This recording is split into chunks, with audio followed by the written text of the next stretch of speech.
The first shot is quiet. Too quiet. Morning light leaks across the windshield, dust floating like it's suspended in time. I remember thinking how strange it was that my hands were shaking even though nothing had happened yet. No sirens. No shouting. Just my niece in the passenger seat, humming to herself, 13 years old, backpack on her lap, ponytail still messy from sleep. She was talking about a science quiz she hadn't studied for, asking if judges ever get nervous before court. I smiled and told her the truth, that nerves aren't fear, they're awareness. That was the lie I told right before everything broke. The neighborhood looked like a postcard. Manicured lawns, identical mailboxes, the kind of place that advertises safety on a wooden sign at the entrance. The HOA loved that sign. They loved rules more. We were rolling at 5 miles an hour when a woman stepped into the road like she owned it. Mid-50s, perfect blowout. Sunglasses even though the sun was barely up. Clipboard hugged to her chest like a badge. My niece stopped humming. She knocked on my hood. Not a tap. A knock, like I was a door she could open. "You can't drive through here," she said, peering into the car as if we were exhibits. "This is private property." I looked around. Public road. City markings. I'd argued cases on less obvious facts and won. I told her calmly we were just passing through. That's when she leaned closer, close enough that I could smell her perfume. Sharp, expensive, angry. "People like you always say that." My niece shifted. "Uncle?" she whispered. That word, uncle, should have ended it. Didn't. The woman stepped back and raised her hand. Somewhere behind her, a phone was already up, recording. "I'm calling this in," she said loudly, for the camera. Suspicious activity. That phrase. It's elastic. It stretches to fit whatever fear someone wants to justify. I pulled around her slowly. Didn't speed. Didn't gesture. Didn't escalate. That's when the sound cracked the air. A pop so sharp it didn't register as a gunshot at first. Just a violent punctuation mark at the end of a sentence I didn't know we were in. The windshield spiderwebbed. My niece screamed. Time does something strange when a child is hurt near you. It doesn't slow down. It fragments. I remember glass dusting her hair like glitter. I remember the taste of metal in my mouth. I remember thinking, this cannot be happening here. Not in a place obsessed with safety. Not over a clipboard. I slammed the brakes. My heart was loud enough to drown everything else. The woman was backing away now, her mouth open. The clipboard dropped. In her hand, finally visible, a small handgun shaking like it was surprised by itself. She reached for something, the woman kept saying. To no one. To everyone. To the phone still recording. My niece was crying, hands over her ears, blood blooming at her shoulder where glass had cut skin.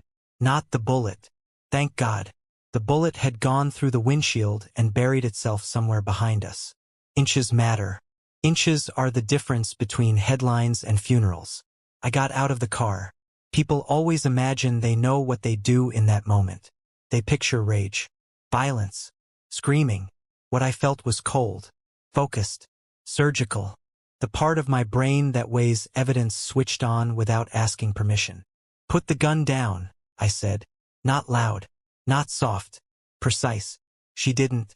She lifted it again. Not aiming, displaying. Dominance masquerading as fear. That's when the sirens came. Fast. Too fast to be coincidence. Someone had been waiting to make that call. Police cruisers boxed us in within seconds. Doors flew open. Commands overlapped. Hands went to holsters. The woman dropped the gun dramatically, like she was surrendering a burden. "She tried to attack me," she cried, pointing at my niece. I was defending myself. My niece, 13, bleeding, still buckled into her seat. I raised my hands. I gave my name. Badge numbers were called out. One officer looked at me twice. Recognition flickered, then disappeared behind training. "Sir, turn around," he said. I did. The cuffs were cold. Not painful. Symbolic. They sat me on the curb while EMTs checked my niece. I could hear her asking for me, voice cracking, and not being allowed to answer. That's when anger finally arrived. Not loud, not explosive, heavy, dense, the kind that sinks. A detective leaned down. "What happened?" he asked. I could have said everything. I didn't. I said, "I want counsel." He nodded, unsurprised. "You a lawyer?" I looked him in the eye. "I'm a judge." The world didn't stop, but it tilted. Across the street, the woman was being wrapped in a blanket, comforted, told she was brave. Her phone was gone now, evidence-bagged. The HOA president, because of course she was already telling another officer about ongoing issues and prior warnings. A story was assembling itself without me. At the hospital, I held my niece's uninjured hand while they stitched her shoulder. She tried to be brave. She asked if she was in trouble. I told her no. I told her this wasn't her fault. I told her the truth this time. Outside the room, I made calls I never wanted to make. Not for favors. For records. For video. For dispatch logs. For HOA emails. Paper trails are just stories waiting to be read correctly. By nightfall, the local news had it wrong. Homeowner fires warning shot after altercation. Warning. As if bullets carry intent notes. As if fear absolves aim. I went home alone. The house felt hollow without her chatter. I sat at the kitchen table and watched the clip circulate online. The part where the woman says, "People like you." The comments filled in the rest. That's when I decided something important. This wasn't going to be a lesson delivered gently. This wasn't a misunderstanding to be smoothed over. This was a system flexing muscle on the wrong target and expecting silence in return. They had no idea who they'd pulled the trigger on. And in the days to come, they were going to learn. Not from anger, not from revenge, but from the slow, undeniable weight of truth, placed exactly where it belongs. Because the law doesn't raise its voice. It waits. The next morning, the quiet felt staged. Like the house itself was holding its breath, waiting for instructions. I hadn't slept. Every time I closed my eyes, I saw the crack in the windshield again, spreading outward in slow motion, like a choice branching into consequences. I made coffee I didn't drink and stood at the sink watching the sun climb, thinking about how quickly a narrative forms once it's released into the wild. By 7 a.m., the story had already hardened. Homeowner feared for her life. Judge involved in suburban shooting. Questions raised about conduct. Conduct. That word always appears when the truth makes someone uncomfortable. My phone buzzed nonstop. Colleagues. Clerks. One retired judge who didn't bother with pleasantries. "Be careful," he said. "They'll make this about you." "They already have," I replied. At the hospital, my niece was sitting up in bed, color back in her face, scrolling angrily through her phone with her good arm. She looked up when she saw me and tried to smile. It didn't quite land. "They're lying," she said immediately. "I didn't do anything. I didn't even move." "I know," I said, sitting beside her. "And we're going to make sure everyone else knows too." She hesitated, then asked the question she'd been circling since yesterday. "Is that lady going to jail?" I didn't answer right away. That pause mattered. "I don't know yet," I said honestly. "But I promise you this, what happened won't be buried." That seemed to settle her more than false certainty ever could. Outside the room, the lead detective was waiting. He had that look, professional, neutral, already carrying too many versions of the same story in his head. "We're charging her with reckless endangerment," he said. "Possibly aggravated assault, depending on the DA." "Possibly," I repeated. He sighed. "She claims she felt threatened. By a child," I said. He didn't argue. He didn't agree either. That told me everything. Back home, I started pulling threads. Not emotionally, methodically. The HOA's bylaws. Their enforcement history. Prior complaints. Emails sent under the subject line security concern. Patterns don't scream. They whisper. And once you learn their language, they never shut up. 3 months earlier, the same woman had emailed the HOA board about non-resident traffic and people loitering near the park. A week later, a teenage boy had been stopped and questioned by private security while waiting for his mother. 2 months before that, a food delivery driver had been blocked at the gate and forced to wait while residents were verified. Fear wasn't new here. It was curated. By noon, the HOA board released a statement expressing regret for the incident, while emphasizing their commitment to resident safety. No apology, no mention of a child, just liability-safe language polished to a shine. I forwarded it to my clerk with a single note. Preserve everything. By afternoon, the DA called. We'd known each other for years. Not friends, not enemies, professionals who understood the dance. I'm recusing myself, he said without preamble. Conflict of interest. Expected, I replied. They're bringing in a special prosecutor. Also expected. There was a pause. Off the record, he added, this is going to get ugly. Only if the truth can't survive daylight, I said. That night, a protest formed outside the neighborhood gates. Not loud, just signs, candles, a quiet refusal to let the story drift away. Someone had painted a piece of cardboard with shaky hands. She was 13. I stood across the street and watched from the shadows, unseen. A few residents peeked through curtains. Others pretended not to notice. The woman who fired the shot didn't come outside. Instead, her lawyer went on television.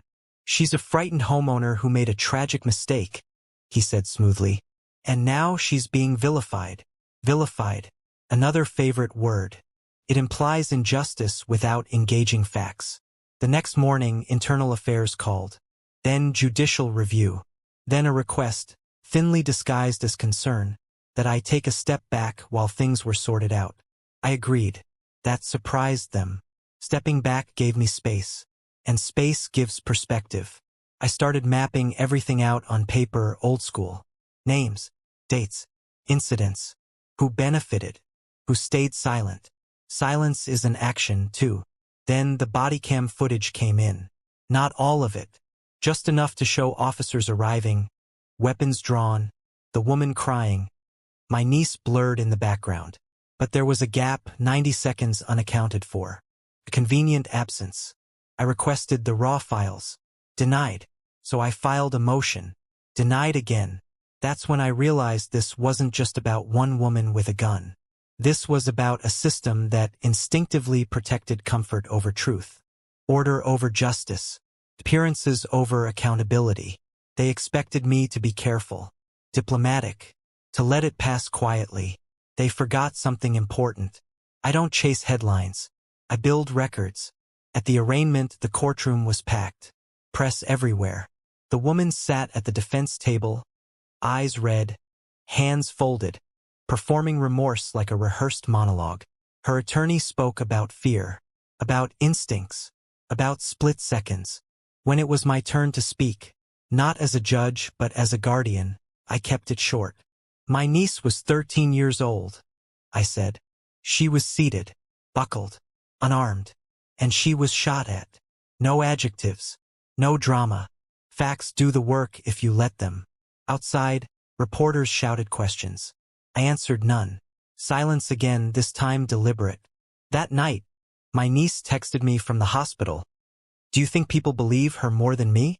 I stared at the screen longer than I should have.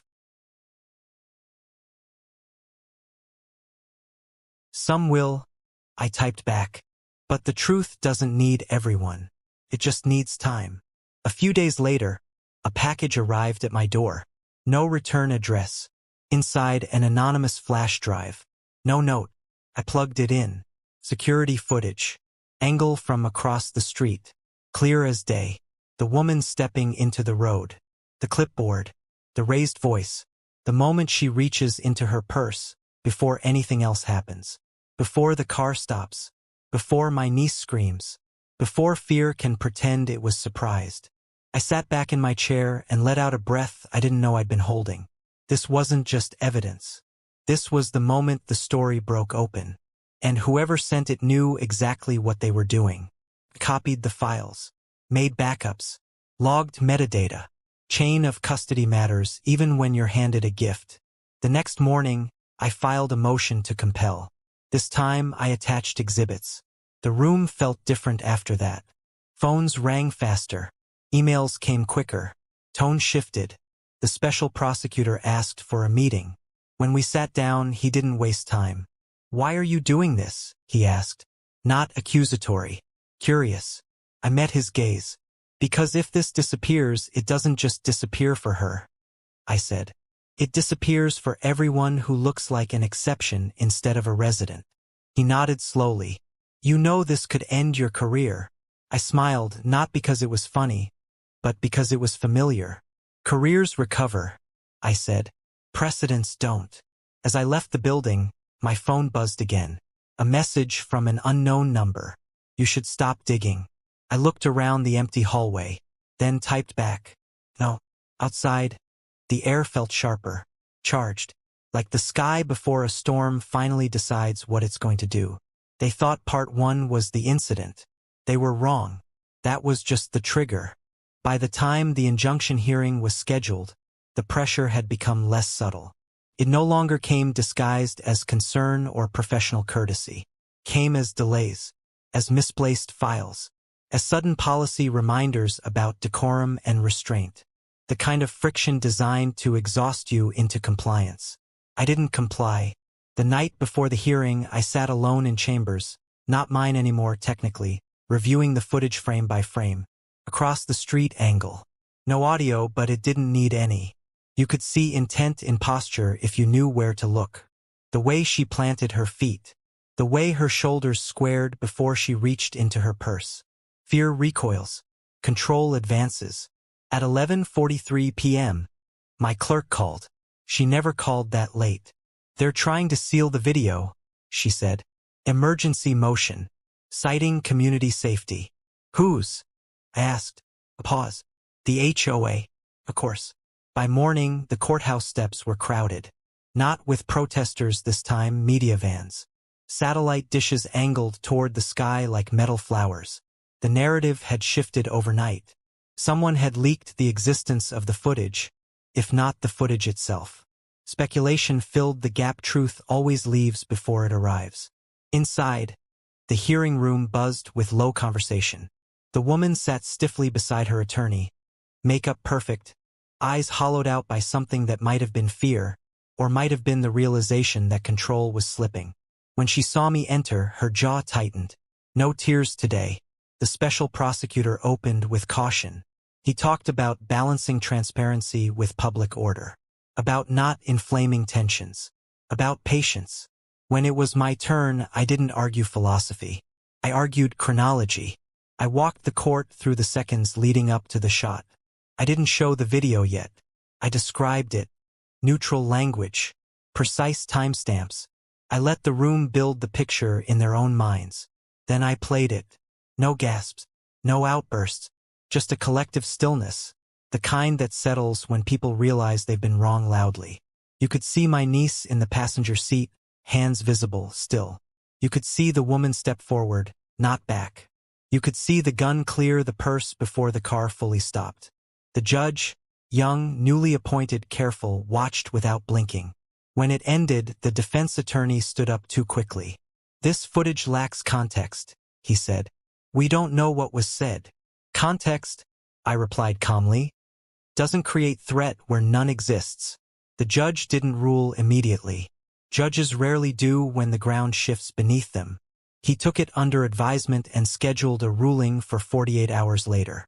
Outside, the headlines finally caught up. New video contradicts homeowner's account. HOA shooting raises questions about use of force. Judge's niece targeted. Evidence emerges. My niece watched the coverage from her hospital bed, eyes wide. "Is it over now?" she asked. "No," I said gently. "Now it's loud. Loud invites allies. It also invites enemies." That afternoon, an ethics complaint was filed against me. Anonymous. Alleging misuse of influence, improper conduct, emotional involvement. None of it new. All of it timed.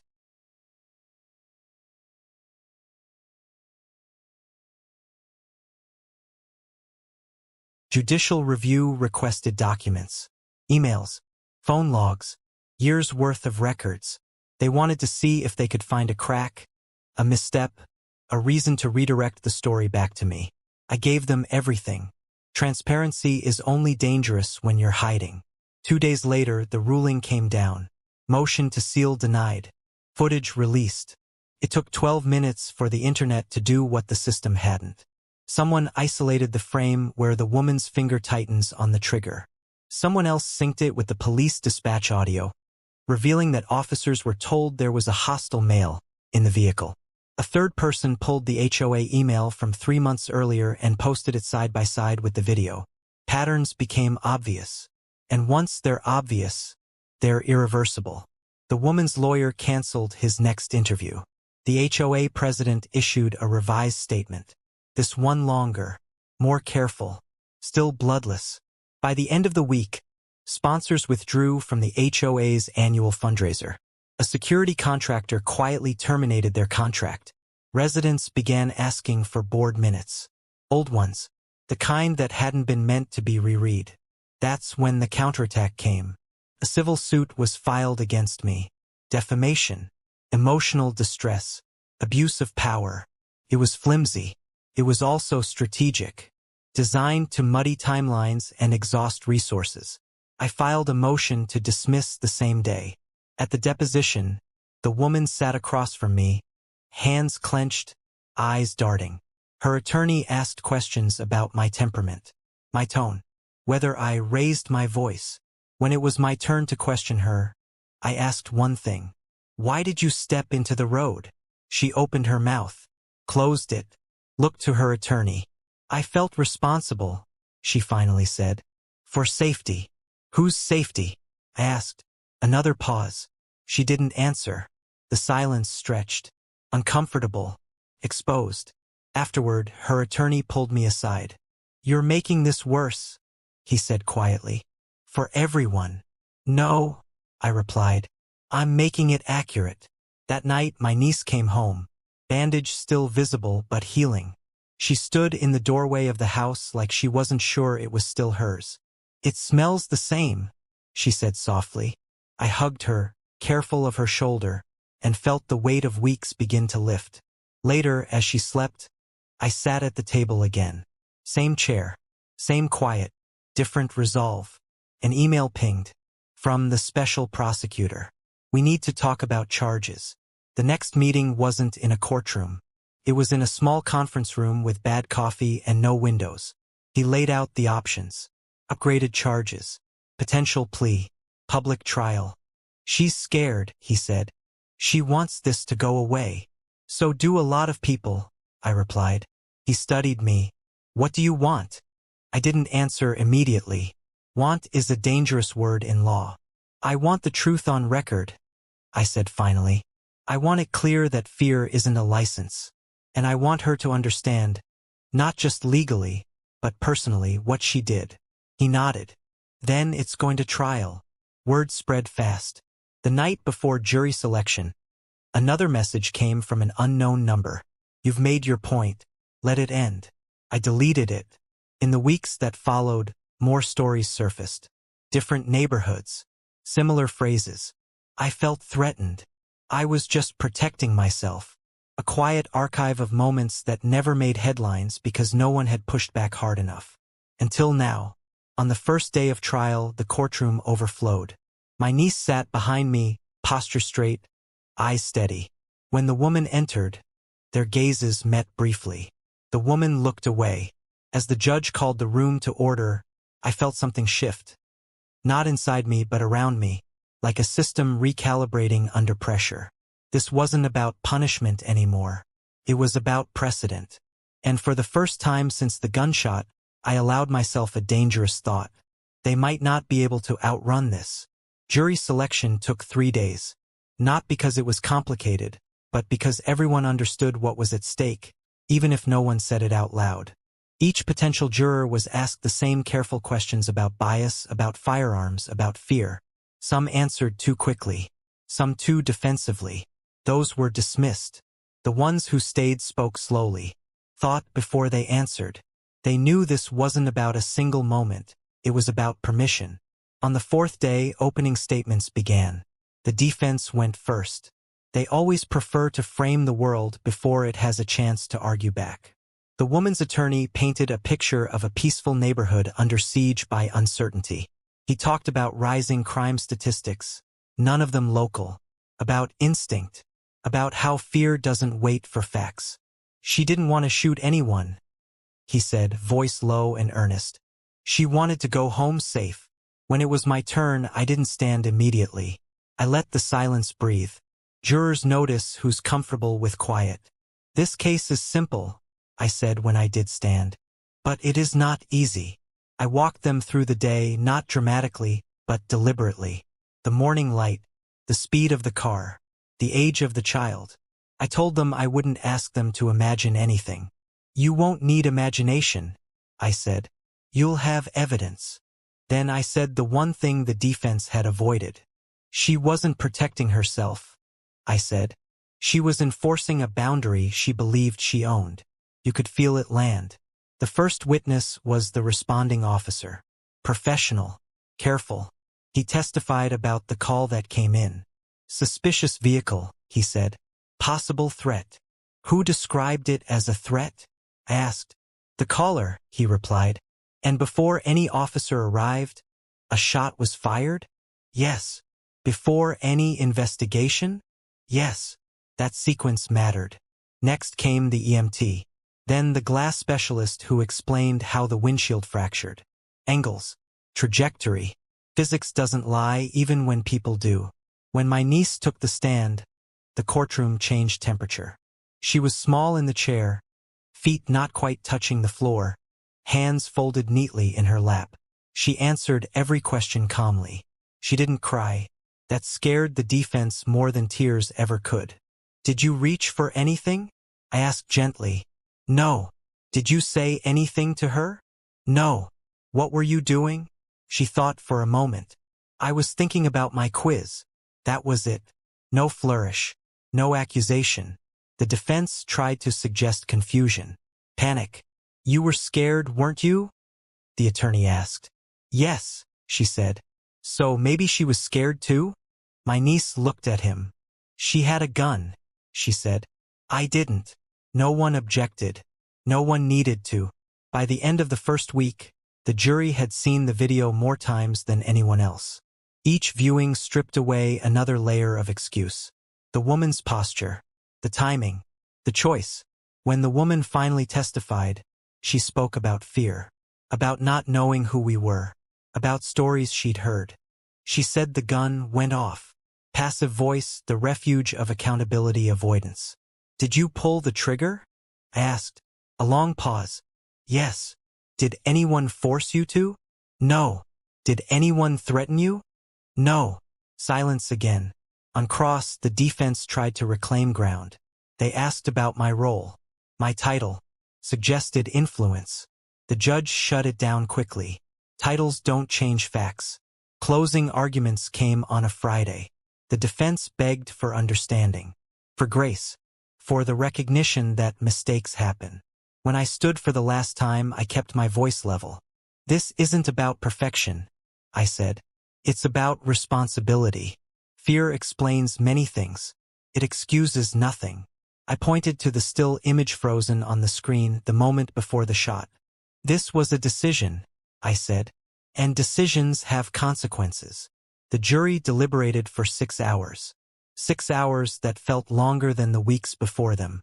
When they returned, no one breathed.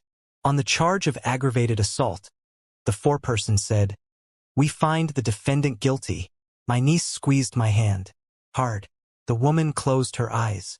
Not in shock. In recognition. The judge thanked the jury and set a sentencing date. Cameras flashed as we exited the courtroom. But I didn't stop. Justice doesn't need a soundbite. Outside, my niece asked, "Is it done now?" "Almost," I said. But the story isn't finished yet. Because verdicts don't dismantle systems. They just crack the door. In the weeks that followed, civil suits multiplied. The HOA board resigned one by one. Policies were rewritten. Training mandated. Settlements reached quietly, away from cameras. I declined interviews, not because I had nothing to say, but because this wasn't about me. One afternoon, a letter arrived from the woman. Handwritten. Shaky. No lawyer. No excuses. Just an apology. Not eloquent. Not complete. But real. I read it twice. Then put it away. Some things are acknowledged, not absolved. On the day of sentencing, the judge spoke plainly. Prison time. Probation. Mandatory counseling. A firearms ban. When it was over, my niece and I walked out into the sunlight together. She tilted her face up, squinting. "It's brighter than I remember," she said. I smiled. "That happens when you stop carrying someone else's fear." She nodded like she understood something important. That night, as I sat alone once more at the kitchen table, the house no longer felt hollow. The quiet had changed. It wasn't waiting. It was resting. But as satisfying as the verdict was, I knew the truth that rarely makes it into headlines. Justice isn't loud when it's working. It's precise. And the real work, the part that ensures this never becomes normal, was only beginning. The morning after sentencing, the emails started again. But this time, they weren't threats or warnings. They were confessions. Not legal ones. Personal ones. Parents. Teachers. Delivery drivers. People from other neighborhoods, other cities, other states. All telling versions of the same story. Moments when fear was aimed at them like a weapon. Moments that never made the news because no one withstanding had pushed back. I read every one. Patterns don't end when a case does. They spread unless someone interrupts them. A week later, the state bar requested my presence. Not disciplinary. Advisory. They wanted to know if I'd consider leading a task force on civilian use of force and neighborhood enforcement. It was framed as an opportunity. I understood it as responsibility. "I'll do it," I said. "But it won't be symbolic." They agreed faster than I expected. That's how you know timing has shifted. The HOA's civil case settled quietly. Not just compensation policy changes. External oversight. Mandatory reporting to the city. No more private enforcement without accountability. The neighborhood sign was taken down. The one that said safety. Someone replaced it with a planter. Flowers don't promise things they can't guarantee. My niece went back to school. The first day, she hesitated at the car door. Just for a second. "You don't have to be brave," I told her. "Just be present." She nodded and stepped out. That night, she asked me something I hadn't prepared for. "Do you think she knew?" she asked. "Like, before she did it?" I considered the question carefully. "I think she knew she was afraid," I said. "I don't think she knew what she was capable of." My niece frowned. "That's worse." "Yes," I said quietly. "It is." Months passed. The case faded from the headlines, replaced by newer outrages. But something had changed underneath the noise. Dispatch protocols were revised. Training videos updated. Language mattered now. Suspicious required articulation. Fear had to be specific. That's how systems learn, slowly and only when forced. One afternoon, I received a call from a judge in another state. Similar case. Similar defense. He asked if I'd review the record. I did. And then another. And another. The precedent traveled. On the anniversary of the incident, my niece and I drove through a different neighborhood. No gates. No signs. Just kids on bikes and uneven lawns and the sound of someone practicing piano with the window open. She rolled down her window and let the air rush in. "You ever think about that day?" she asked. "Every day," I said. She smiled, small but certain. "Me too. But not the same way." At home that evening, I opened the drawer where I'd kept the letter. I read it one last time. Then I shredded it, not out of anger but closure. Apologies matter. Endings matter more. Before bed, my niece taped something above her desk. A piece of paper with uneven handwriting. "Fear is not a reason." I turned off the light and stood there for a moment longer than necessary. People like to believe stories like this end with punishment. With a verdict. With a sentence that feels heavy enough to balance the scales. They don't. They end when someone who was almost reduced to a statistic decides to live loudly anyway. They end when silence stops being the default. They end when a system is forced just once to choose truth over comfort. They end when a 13-year-old girl learns that what happened to her did not define her, but what came after might. And somewhere, in a neighborhood that used to confuse control for safety, a rule was rewritten, not on paper but in memory. Because the law didn't raise its voice. It waited. And this time it was heard. The story didn't end when the cameras left. That's the part most people never see. The quiet after accountability, when systems decide whether they've learned anything or are just waiting to reset. 3 weeks after the anniversary, I was back on the bench. Not with fanfare. No announcement. Just a notice on the docket and a stack of files waiting where I'd left them. The courtroom smelled the same. Old paper.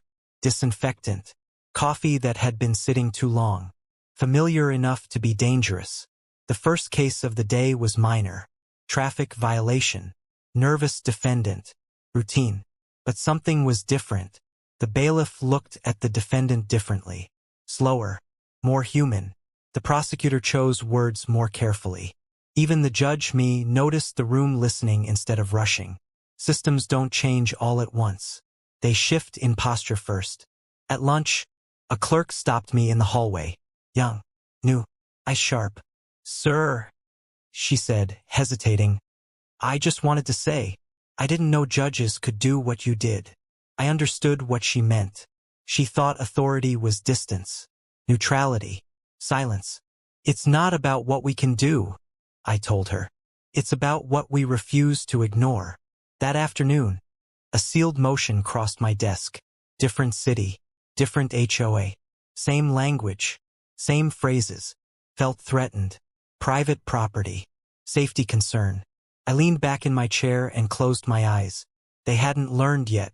Not fully. So I wrote. Not a ruling. A memo. A judicial advisory circulated quietly through channels that mattered. Case citations. Behavioral analysis. Explicit language about fear, discretion, and escalation. It wasn't emotional. It was precise.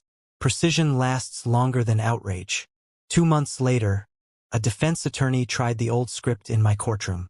My client acted out of fear, he said confidently. I stopped him. Counsel, I said, fear is not evidence. Try again. The room went still. He did try again. And he lost. That ruling was cited. Then cited again. Outside the courthouse, my niece was waiting for me on the steps. Backpack slung over one shoulder. She'd grown an inch. Maybe more. Trauma ages you unevenly. Do you think people still remember? She asked as we walked. Yes, I said. They just don't say it out loud anymore. She considered that. Good. One evening, a man knocked on my door, middle-aged, nervous. He introduced himself as the neighbor who had recorded the footage, the one who sent the flash drive. I almost didn't, he admitted, eyes down. Didn't want the trouble. But you did, I said. He nodded. Because I saw her point the gun.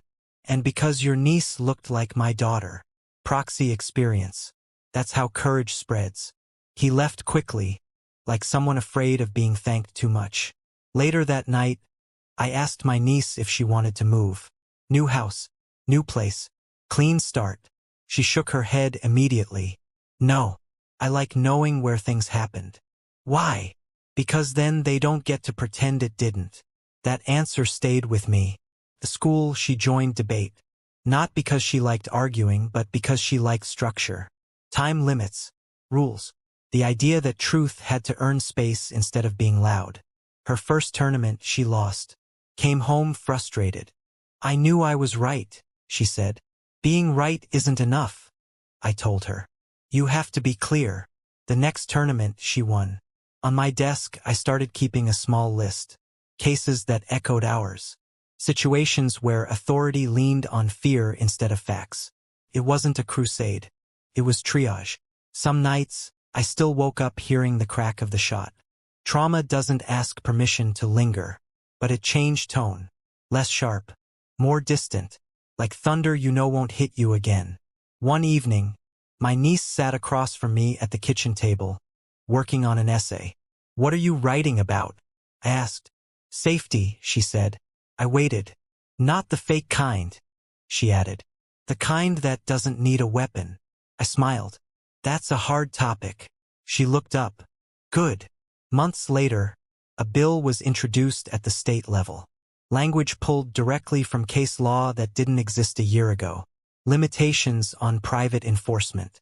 Mandatory de-escalation training. Data transparency.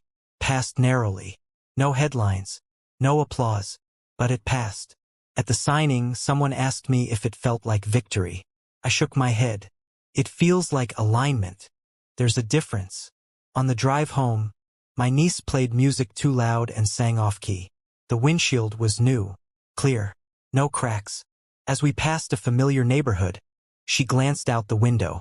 You ever scared it'll happen again? She asked. Yes, I said honestly. Me too. We drove on anyway, because fear doesn't disappear when it's confronted. It just stops being in charge. By the 7th month, the case had stopped being that shooting and started being that turning point. Not officially, not in any statute, but in the way people referenced it, quietly, as if saying it too loudly might invite something back. I noticed it in the mail first. Journals, law reviews, invitations to speak, panels on community safety, on the psychology of fear, on private enforcement and public consequence. I declined most of them. Visibility wasn't the work. Precision was. But one invitation I accepted. A closed-door symposium. No cameras. No press. Just judges, prosecutors, defense attorneys, and a few behavioral scientists who spoke in footnotes instead of sound bites. I didn't tell my niece where I was going. Just that I'd be late. The room was windowless. Intentional. Neutral ground. After the introductions, someone asked the question everyone had been circling. Why did this case land differently? The answers came out academic at first. Social context. Video evidence. Timing. Public trust. When it was my turn, I didn't stand. Because this time, I said, fear wasn't treated as a fact. The room went quiet. Pens paused. Heads lifted. We allow fear to substitute for proof because it feels human, I continued. But when fear is accepted without scrutiny, it becomes permission. One of the behavioral scientists nodded slowly. Permission to escalate. Yes, I said. And escalation is a choice. That phrase followed me home. At dinner, my niece was animated, talking about a group project, waving her fork for emphasis. Life had returned to her in pieces, stitched back together with routines and laughter. That mattered more than any ruling. Later that night, she asked, Do you ever wish you hadn't been there that day? The question caught me off guard. Not because I hadn't asked it myself, but because she had. No, I said after a moment. I wish it hadn't happened, but I don't wish I was somewhere else. She nodded. Me neither. At school, a teacher asked her to speak during a safety assembly. Not about the incident, about decision-making. She stood at the podium, shoulders squared, and said one sentence that silenced the gym. Fear is information, she said. It's just not instructions. She didn't look at me when she said it. She didn't need to. A week later, an appellate opinion came down. A different case, different facts, but it cited our record directly.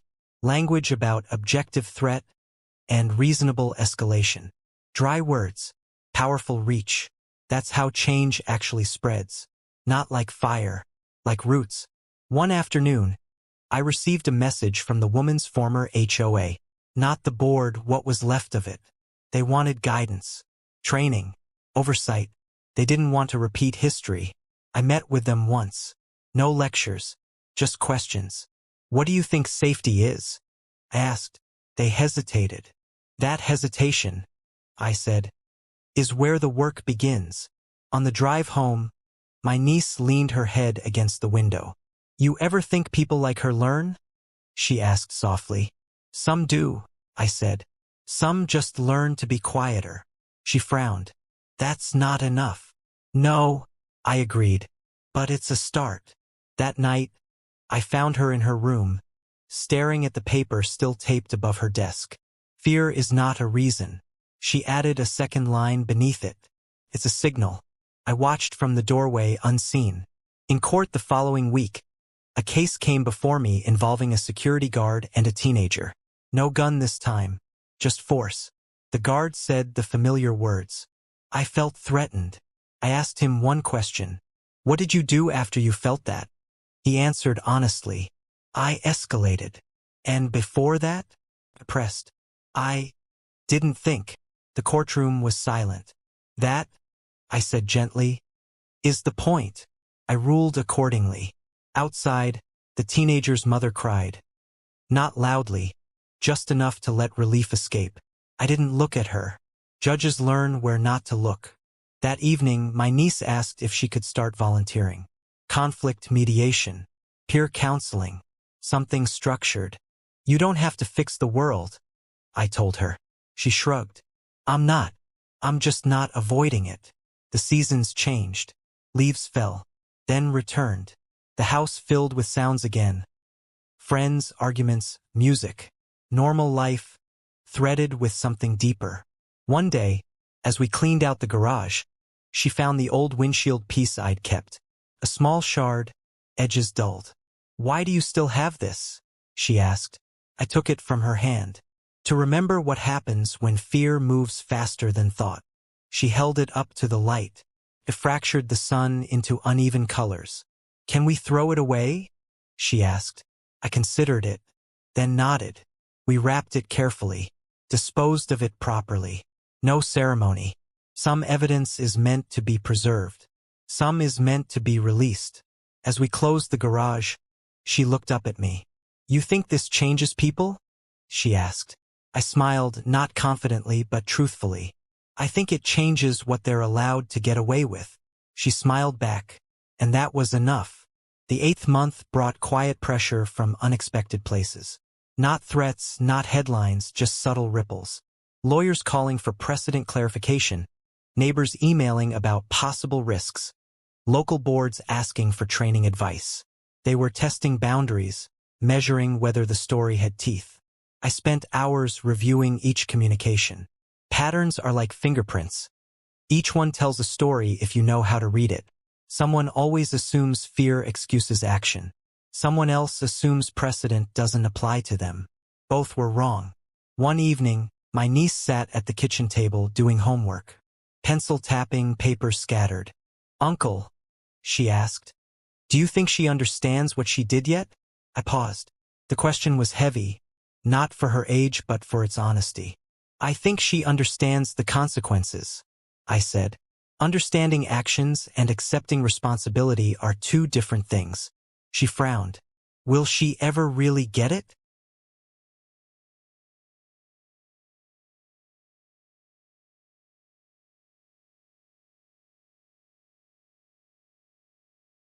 I looked at her and remembered the fear in her eyes that day. The glass, the shot, the blur of everything. Maybe not, I admitted. Some people never do. But the system can make sure they can't repeat it without consequences. The next morning, I visited the local courthouse to attend a panel on neighborhood enforcement. Not as a speaker, just as an observer.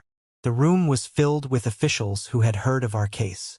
Some were cautious, some curious, all aware of how quickly reputation can shift when evidence is undeniable. The panel discussed training modules, escalation policies, reporting protocols. I took notes quietly, noting gaps, inconsistencies, opportunities.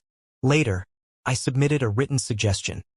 Implement real-time accountability measures, mandatory de-escalation, and clear documentation for any claimed threat. Weeks passed. The woman's appeal was dismissed. She tried to paint herself as a victim of circumstance and media bias. But the video, emails, and prior HOA incidents were indisputable. No narrative could overwrite facts. Meanwhile, my niece thrived.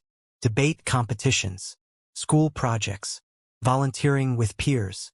Every small act of agency, every moment of confidence, was a subtle rebuttal to fear-driven authority.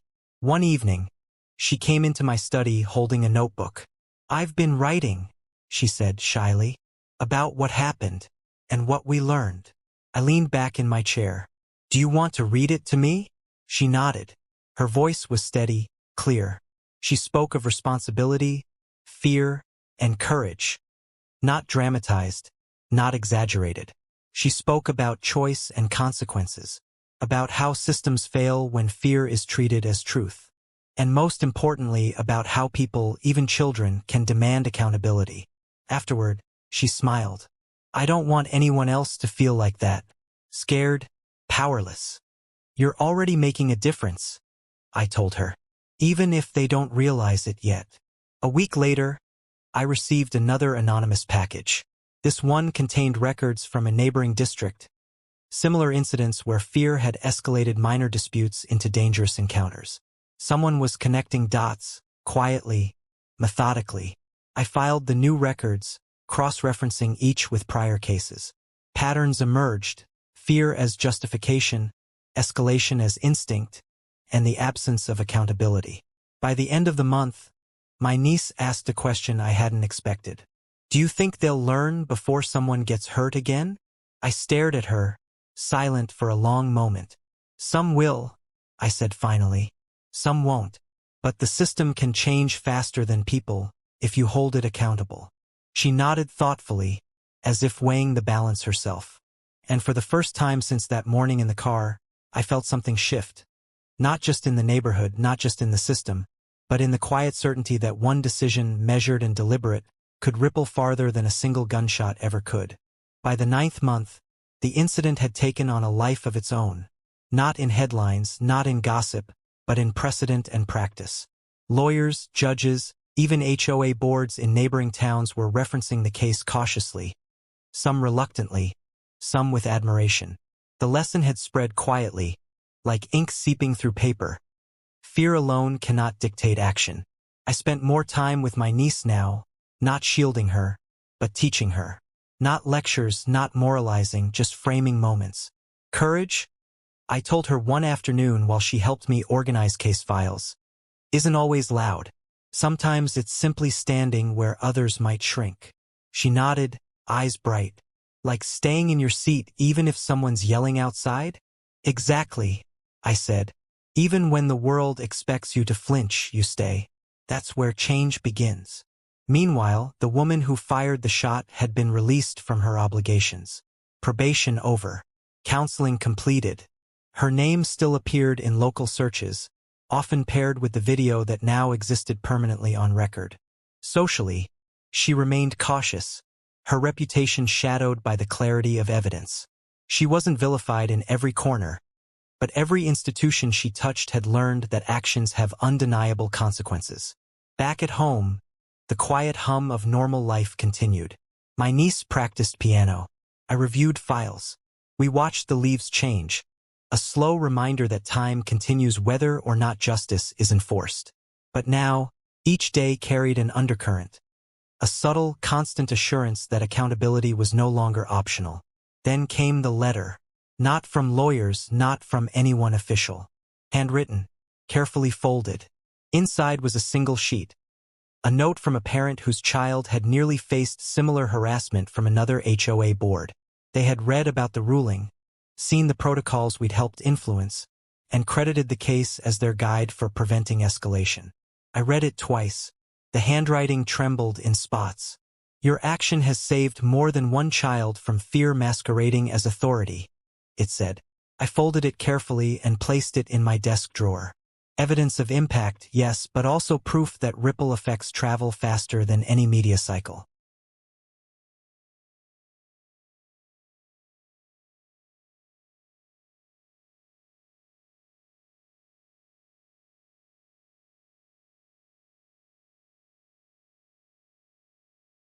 A few weeks later, I was invited to a closed judicial conference in another state.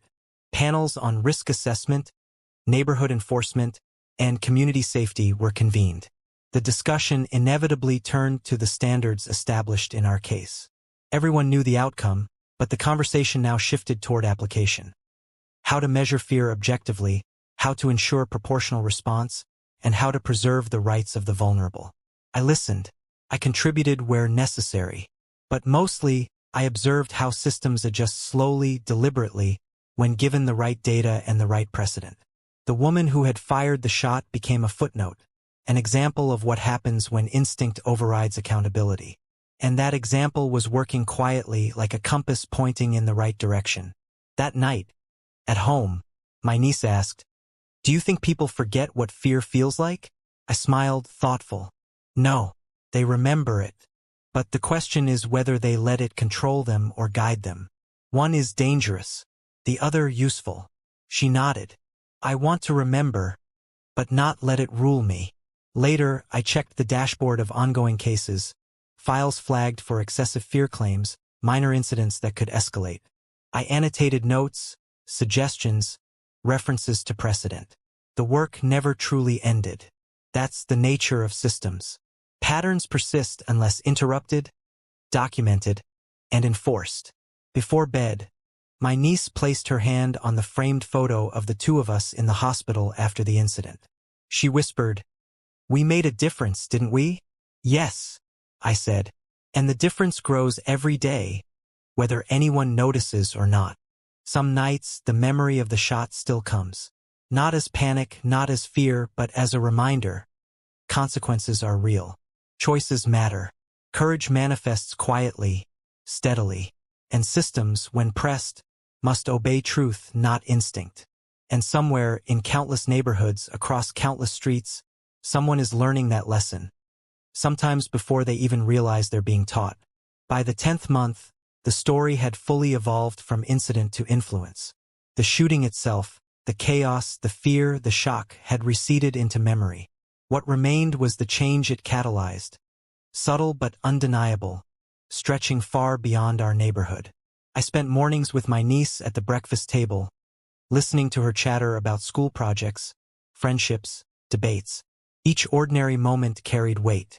She carried herself differently now, not hardened, but aware.